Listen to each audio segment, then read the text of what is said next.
জানাই আমি সশস্ত্র সালাম। এইখানে আইসা শাহিন চৌধুরী ভাই যখন বললো যে হেমন্ত 8 দিন, আমার এই মনে হইল যে হ্যাঁ তাহলে আমি কি বলবো, এইখানে বসে লিখেছি হেমন্ত। আমার লেখাটির নাম হেমন্ত। হেমন্তর আগমন শুরু শিশির আর আনন্দের বন্ধন।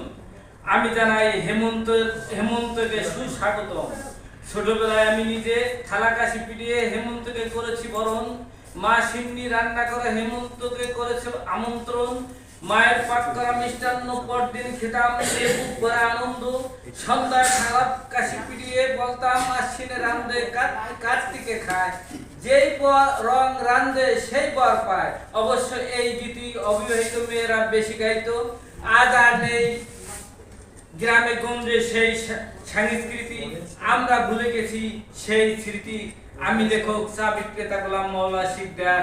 ধন্যবাদ সকলকে।